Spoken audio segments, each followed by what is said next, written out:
Go. Okay, my next book I'm going to read is a tall tale originating from the Upper Peninsula in Michigan, where it seems like we have a lot of tall tales come out of. And this one's called Clever Beatrice by Margaret Wiley. And here's showing a little map here of Michigan, the Upper Peninsula, Canada, Wisconsin, where the story's going to take place. So, Clever Beatrice, an Upper Peninsula story. Sure, she was little, but Beatrice loved riddles and tricks, and she could think fast on her feet. Sharp as a tack, her mother said, and the neighbors would wave to her as she passed by and say to each other, "She's a clever one, that Beatrice." One day her mother put a bowl of porridge in front of Beatrice and said, "Eat, eat, my girl, but not too fast. This is the end of our porridge." Her chin trembled as she sat down to her own small bowl. Beatrice ate slowly, thinking of how she might help her mother. Finally she said, It is time for me to go out into the far north woods and to get some money." Her mother sighed. "There are only two ways to get money up here," she said. "One way is to cut down the trees with the lumberjacks, but that does not work for little girls." "Well, what's the second way?" asked Beatrice. "Well, there's a giant on the other side of the woods," her mother said. "A rich giant who loves to gamble on his own strength." She sighed again. "But you are only a little girl, you." "Is the giant smart?" Beatrice asked. "Well, when you are a rich giant," her mother said, "you do not have to be smart." So Beatrice thought about this.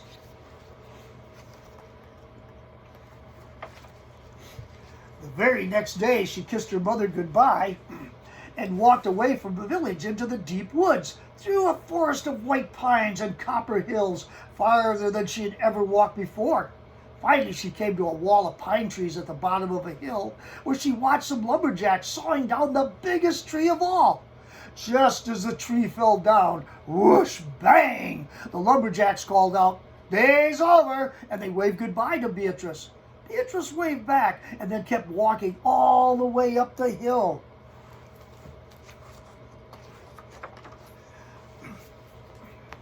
At the top was a huge log cabin. Beatrice found the giant sitting against the side of this cabin and taking in the late afternoon sun.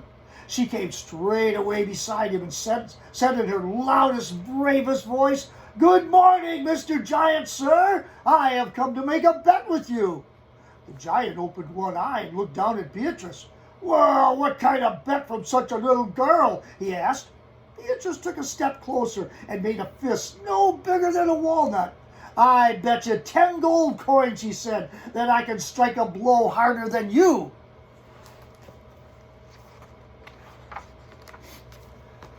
The giant thought this was very funny. He stood up and laughed, showing off his height and his belly, and then he made a huge fist with his own hand, and he held it next to Beatrice's. "What should we strike with our mighty fist to make our bet?" he asked. Beatrice looked at the giant's cabin and pointed to his front door, a door as big as a boat, made of long planks of pine. "Well, let us strike against your front door, we two. The hardest blow will win the bet." "Oh, you are making a big mistake, you," the giant chuckled, and he walked over to his front door, swung his arm back, and then he let his fist fly hard against the wood. Ker-blam! And the walls trembled, and the windows rattled, and the door groaned on its brass hinges. The giant turned and grinned at Beatrice, showing all his teeth. "Your turn," he said.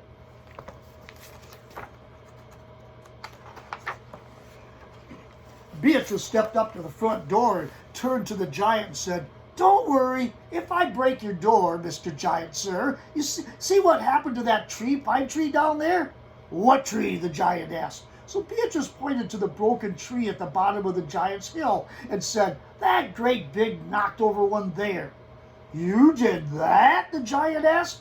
"Well, I thought you might need a tree for your new door."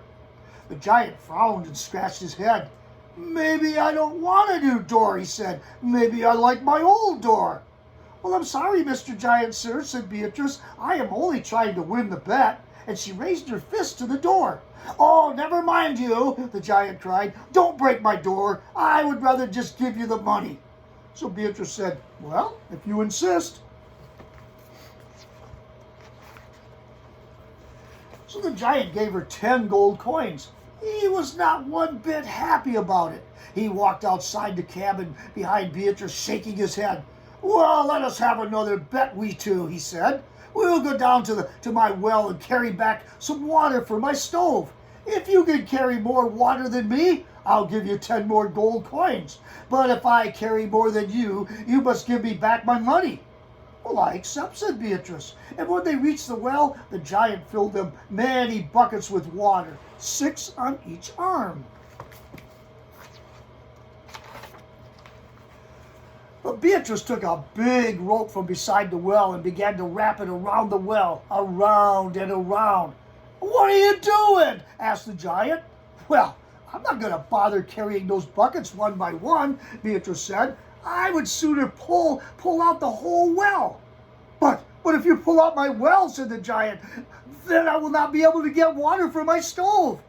"Well, I can't help that, Mr. Giant, sir," Beatrice said. "I'm only trying to win the bet." "Well, leave the well where it is," the giant said. "It's not worth losing my water." And Beatrice said, "If you insist."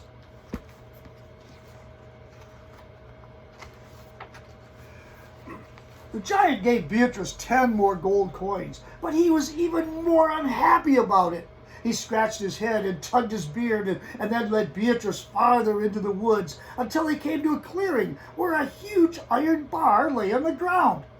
"Let's have another bet, we two," the giant said, pointing to the bar. "If you can throw that thing farther than me, I'll give you 10 more gold coins. But if you cannot throw it as far as me, you must give me back all my money." And Beatrice said, "I accept." So the giant picked up the iron bar and stood in the middle of the clearing. He stopped, turned around twice, let out a bellow, and he threw the bar a good 200 feet into the air. Whoosh! Wham! It fell to the ground. Then he looked at Beatrice with a smile. "Your turn," he said.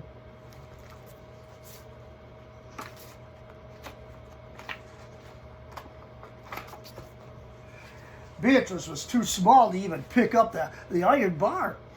So she walked over to where it lay on the ground and crouched over it, thinking hard. And then she stood up and pointed to the east and asked the giant, "Do you know anyone who lives in Canada?" "Well, I have some brothers in Sault Ste. Marie," the giant replied. "They like the wind and the snow up there." So Beatrice turned to face Canada, and she cried out in her loudest voice, "Brothers of Mr. Giant, I am going to throw this bar your way. Watch your heads." "No, no," said the giant. "Oh, don't throw the bar that way. I do not want to get in trouble with my brothers." "Well, what about this way?" Beatrice asked, pointing west. "Yeah, I have some brothers over there too," the giant said. "They work in the copper mines over by Wisconsin." So Beatrice faced west and cried, "Brothers of Mr. Giant, I'm going to throw this bar your way. Watch your heads." "No, not that way," cried the giant. "I don't want to get in trouble with those brothers either."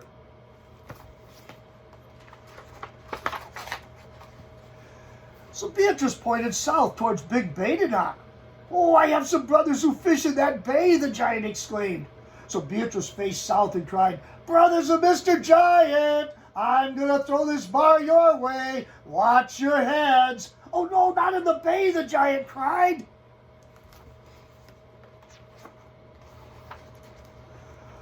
So Beatrice pointed north. "But if I throw the bar back this way, it might land right on the roof of your cabin." The giant held his head. "I'm afraid I've run out of places to throw the bar," said Beatrice. "Oh, never mind," said the giant. "It's not worth getting into trouble with any of my brothers." "Then I've won again, Mr. Giant, sir," Beatrice said. Here, take the rest," of the giant, and he gave her his last 10 coins in a silver bag. "Well, thank you, Mr. Giant, sir," Beatrice said. "Now go home, little girl," the giant said. "You have cost me a fortune, but at least I didn't have to make a new door." "Well, that's true," Beatrice agreed. "And I still have my water, and I didn't get into trouble with my brothers." and the giant sat back down in the sun beside his cabin, smiling to himself, feeling lucky.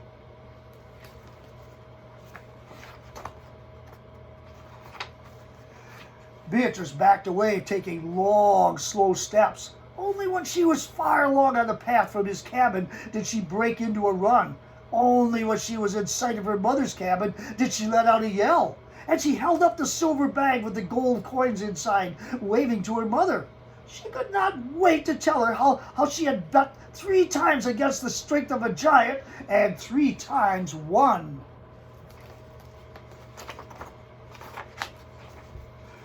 Her mother would say that Beatrice was the most clever girl in the whole North Woods. Old Beatrice could not wait to hear it. The end of the story.